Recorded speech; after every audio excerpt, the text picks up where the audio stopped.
کشورهای عضو سازمان همکاری‌های اسلامی از نامزدی تاجیکستان در شورای امنیت سازمان ملل متحد پشتیبانی کردند. یک مهاجر تاجیک شب 27 ینور در ولایت ساراتوف به طور فاجعه بار به هلاکت رسید. آغاز پروازها بین تاجیکستان و ایران. طلب عفو مهاجران اخراج شده از روسیه. احتمال ورود شهروندان تاجیکستان، ازبکستان و قزاقستان به روسیه مشکل تر می شود. دولت‌های عضو سازمان همکاری‌های اسلامی از نامزدی تاجیکستان به عضویت غیر دائمی شورای امنیت سازمان ملل متحد برای سالهای 2028-2029 پشتیبانی کردند. در این باره در وزارت کارهای خارجه جمهوری تاجیکستان خبر دادند. تأکید می شود که پشتیبانی کشورهای عضو سازمان همکاری‌های اسلامی در این مسئله یک دلانه بود. یادآور می شویم که ماه سپتامبر سال 2021 در اجلاسیه 76 مجمع عمومی سازمان ملل متحد رئیس جمهور تاجیکستان امامعلی رحمان گفته بود که تاجیکستان نیت دارد در تطبیق هدف و وظیفه‌های شورای امنیت سازمان ملل متحد سهم گذارد. امامعلی رحمان گفته بود به تبادل تجربه بای در مبارزه با تهدیدها و برقرار نمودن ثبات با راه گفت و شنید تاجیکستان می‌خواهد عضو این شورا شود. در همین اجلاسیه سراج الدین مخری‌الدین وزیر امور خارجه تاجیکستان نیز برآمد کرده پیشنهاد امامعلی رحمان را پشتیبانی کرده افزوده بود که با سهم طولانی و شرکت چند جانبه دوشنبه در فعالیت سازمان ملل متحد اینچنین موجودیت تجربه صلح‌آوری تاجیکستان میتواند نامزدی ارزنده برای حضور در شورای امنیت این سازمان باشد. وزیر امور خارجه جمهوری گفته بود تاجیکستان باوری کامل دارد که دولت‌های خرد باید بیشتر در جستجوی راه‌های حل صلح و امنیت سهم گذارند. یک ساکن جمهوری تاجیکستان شب 27 ینور در ولایت ساراتوف به طور فاجعه بار به هلاکت رسید. الیک کاستین وزیر بهداشت این منطقه در شبکه تلگرامی خود در این باره خبر داده نوشت که در ناحیه ارشاو صدمه رخ داده بر اثر آن 3 نفر زخمی شدند. بنا به اطلاع بازرسی دولتی اتومبیلی این منطقه ساعت 15 در نزدیکی دهه 90 در شاهراه ارشاو آزینکی یک ماشین به جویبار سرازیر شده در آنجا چپه شده است. در نتیجه یک شهروند 25 ساله تاجیکستان در جای حادثه به هلاکت رسیده است. یک تاجیکستانی دیگر که 22 سال داشته است زخمی شده است.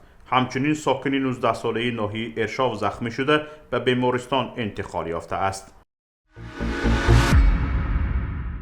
آنتون گلوشکوف رئیس اساسیاسیون ملی بناکاران به خبرنگاران گفته است بناکاران خارجی که برای نقض خرد قانون مهاجرت از روسیه اخراج شده اند باید عفو کرده شوند تا آنها توانند به ساختمانها برگردند. در این باره خبرگزاری اینترفاکس اطلاع می‌دهد. به اطلاع منبع گلوشکوف گفته است که حالا وقتی تهیه مکانیزمی به اصطلاح عفو در مسئله قوه کاری خارجی از قلمرو فدراسیون روسیه اخراج شده رسیده است. چون که قوه کاری از خارج لازم است آنها در قلمرو روسیه تجربه مهارت استحصالی دارند. از این رو باید مکانیزم عفو امتیازناک را پیدا کرد. آنتون گلوشکوف اشاره به تاجیکستان کرده گفته است اهالی جمهوری تاجیکستان تقریباً 10 میلیون نفر را تشکیل می دهد که از این شمار تقریباً 2,700,000 نفر در قلمرو فدراسیون روسیه کار می کنند. اگر ما ترکیب سن سال را گیریم پس عملاً این تمام مردان قابل کار این کشور است. اگر مکانیزم عفو روی کار نآید تنها از این کشور 500,000 نفر قوه کاری برای نقض قانون مهاجرت اخراج شده را از دست می دهیم. گلوشکوف افزوده است البته قانون شکنی ها می توانند خاراکتری گوناگون داشته باشند اما اکثر آنها پرونده های مأموری می باشند و مانند سری وقت نپرداختن جریمه و ایران کردن رژیم بودجه و غیره. وی قید کرد که شهروندان خارجی از اخراج به دادگاه ها شکایت می کنند و درخواست بازگشت دارند که چنین تجربه سودی الکی تشکل یافته ایستاده است اما مکانیزم به نظر او باید باز هم ساده تر باشد. دفتر مطبوعاتی سامان ایر شرکتی متعلق به خانواده امامعلی رحمان اعلان کرد پروازها در خط سیر دوشنبه تهران از جانب این شرکت راه اندازی شده است. قرار است نخستین پرواز روز 31 ینور انجام شود. هواپیما ساعت 17:30 از دوشنبه پرواز می کند. از 10 فوریه پروازها هفته یک مرتبه روزهای جمعه انجام داده می شود.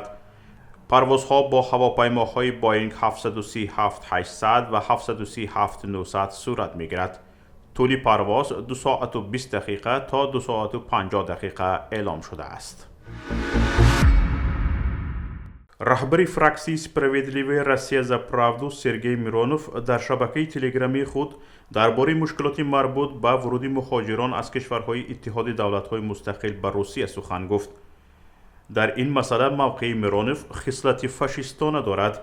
میرونوف میگوید جاری کردن نظامی روادید برای شهروندان اتحاد دولت‌های مستقل و مراتوری به دادن شهروندی روسیه به ساکنان تاجیکستان این موقع روشنی حزب ما می باشد.